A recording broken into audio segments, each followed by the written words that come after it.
When people picture a Victorian football defender, they often imagine a giant of a man, fearless, uncompromising, and impossible to intimidate. The sort of player adored by his own supporters and hated by almost everyone else. Few footballers fitted that image more completely than Ambrose Langley. Captain, cup winner, league champion, and one of the toughest men ever to play for Sheffield Wednesday. But Langley was more than simply a football hard man. Behind the fearsome reputation was a player blessed with intelligence, positional awareness, and leadership qualities that made him one of the finest defenders and captains of his era.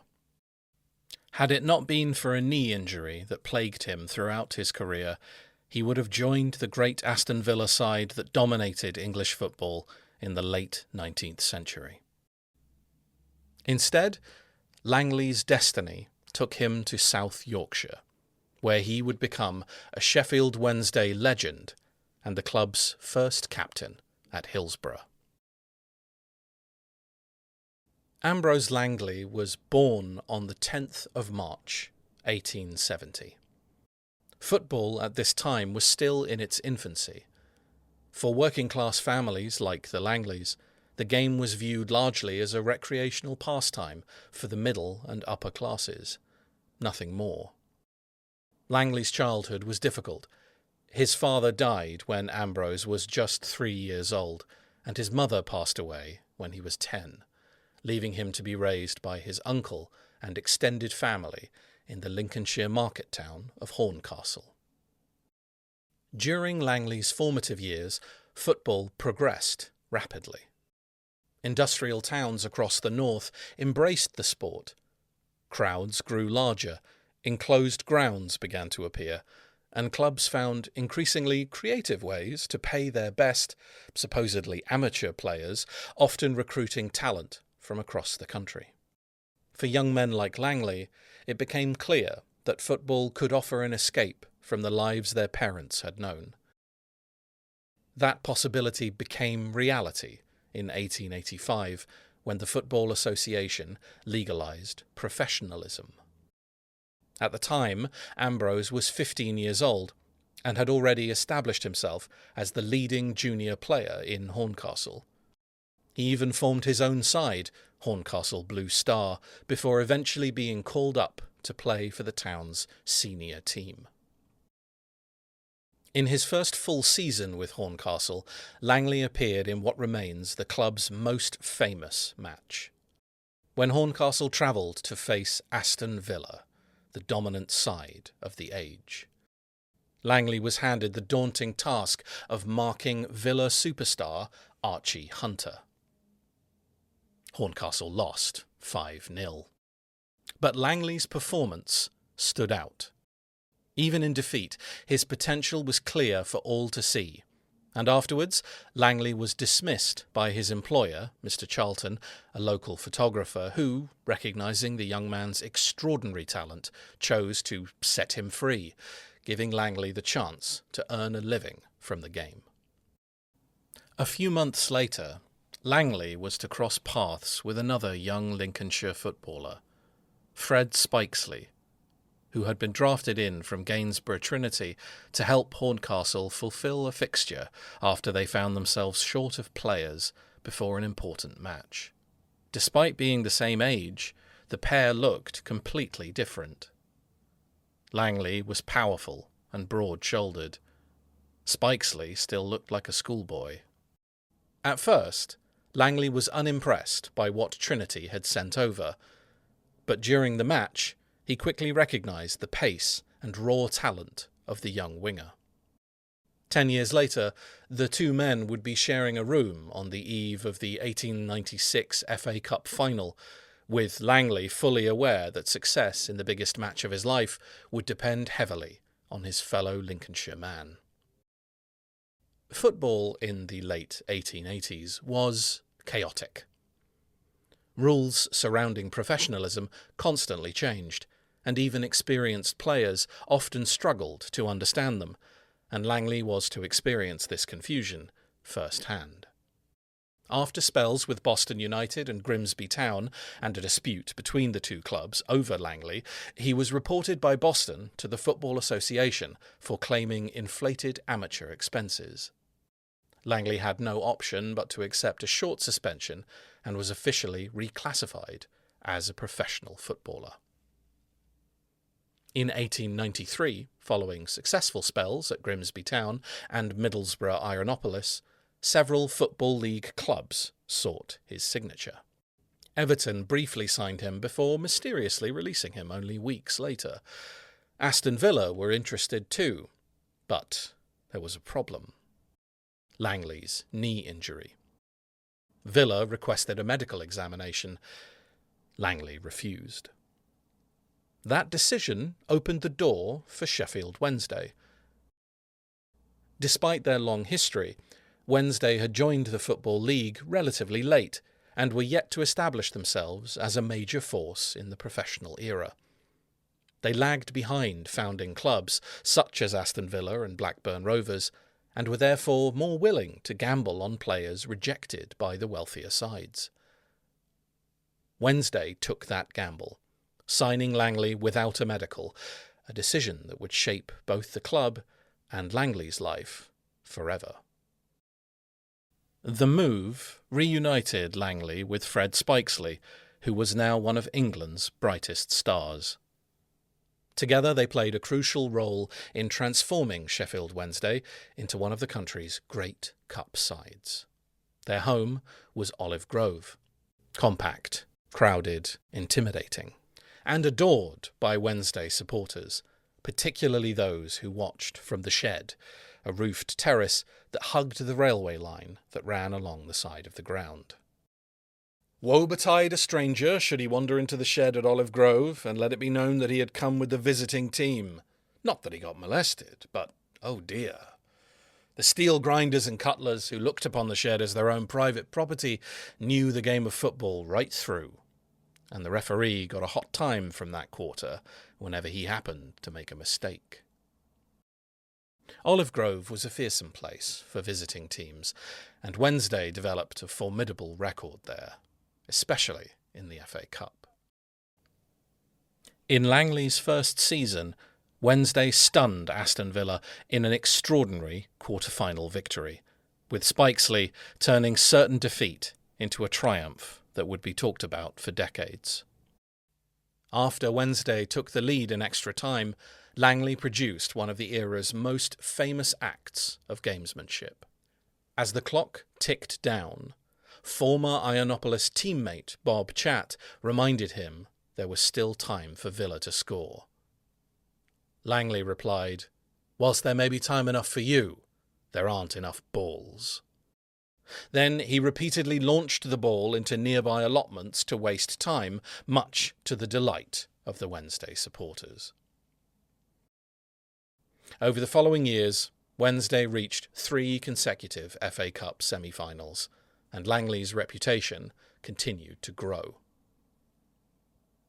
In 1896, Wednesday finally reached the FA Cup final, hoping to improve on their previous appearance, a 6-1 thrashing at the hands of Blackburn Rovers. On the night before the 1896 final, heavy overnight rain was forecast, and rumours had spread throughout the Wednesday camp that, should the rain arrive, Langley would not play, as heavy ground conditions were considered too difficult for his troublesome knee.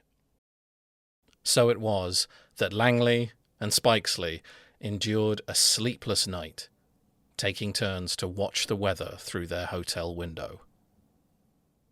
But the rain never came, and before a record crowd of more than 48,000 spectators, Wednesday, with Langley in imperious form, defeated Wolverhampton Wanderers 2-1 to become the first Yorkshire club to win the FA Cup, with Langley's roommate and close friend Fred Spikesley scoring both of Wednesday's winning goals.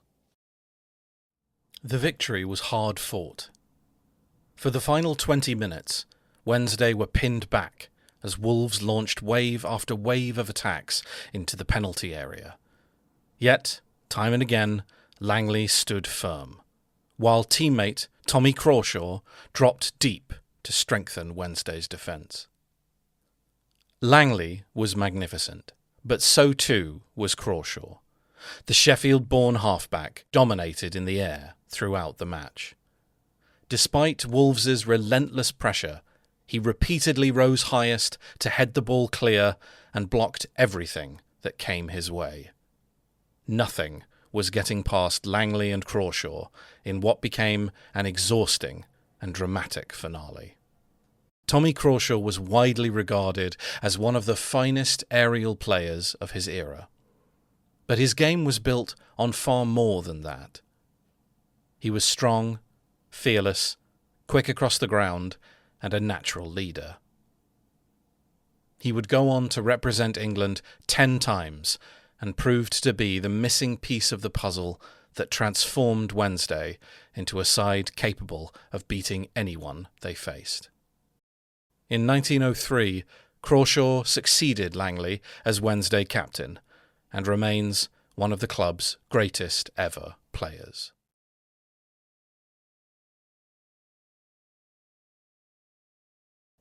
Langley's style made him one of football's most controversial figures. Wednesday supporters adored him, opponents often despised him. During a heated cup tie at Sunderland in 1898, home supporters became so enraged by his performance that officials were forced to smuggle him away from the ground in a private cab, while his teammates endured a barrage of rocks and bricks thrown at their wagonette. When the players finally returned to the hotel after escaping the hostile crowd, Langley was already sitting calmly beside the fire. He beamed back at his teammates, drinking tea and eating buttered muffins. At the end of the century, Sheffield Wednesday faced uncertainty. Results declined, and in 1899 Wednesday suffered relegation from the top flight of English football for the first time in the club's history. At the same time, the club were forced to leave their beloved Olive Grove ground and relocate away from the footballing heart of the city. It was Langley who emerged as the inspirational leader Wednesday needed. After Jack Earp suffered an injury early in Wednesday's first match at Oleton, Langley became captain, a role he would hold for the next 4 seasons. In his first season as captain, Wednesday won every home game and stormed to the second division title, securing immediate promotion. Alongside Willie Layton and goalkeeper Jack Lyle, Langley formed part of the famous 3 L's defensive trio, regarded by many as the finest defence in England. In 1903, Langley became the first man to captain Wednesday to the title of Champions of England. It was the closest title race the country had ever seen. The 3 L's conceded just 7 goals at Oleton throughout the season, and that defensive record proved decisive, allowing Wednesday to edge Aston Villa and Sunderland by a single point. Although Langley represented both the Sheffield Football Association and the Football League representative side, the one honour that always eluded him was a full England cap. His uncompromising style did not sit comfortably with selectors, who favoured the more refined Corinthian ideals that, in truth, they were failing to hold on to. Retirement from playing did not mark the end of Langley's football story. In 1905, he became the first manager of Hull City, establishing stability and respectability to a club in its formative years. His determination quickly became legendary. On one occasion, he reportedly rowed across the Humber estuary to beat a rival manager to a player's signature. During the First World War, Langley returned to Sheffield Wednesday to help guide the club through uncertain times. But perhaps his greatest managerial achievement came with Huddersfield Town during the 1919 to 1920 season. The club faced financial uncertainty and even the threat of relocating to Elland Road, a move that would almost certainly have resulted in Huddersfield merging with an embryonic Leeds United. But Langley successfully guided Huddersfield to promotion to the First Division and to an FA Cup final against Aston Villa. Success on the pitch transformed attendances, which rose from a low of 3,000 to regular gates exceeding 25,000, including more than 47,000 spectators for the FA Cup quarter-final victory over Liverpool. The increased revenue and a re-energised support helped save the club from extinction. Ambrose Langley retired from football in 1921 and later became a publican in Sheffield. He died in January 1937.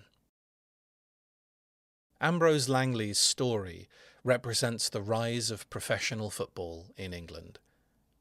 A working-class player who overcame personal tragedy and permanent injury to become an FA Cup winner, title-winning captain, and respected manager. Today, Ambrose Langley is remembered as the embodiment of the old-school football warrior. Tough, intelligent, resilient, an indisputable legend of Sheffield Wednesday Football Club.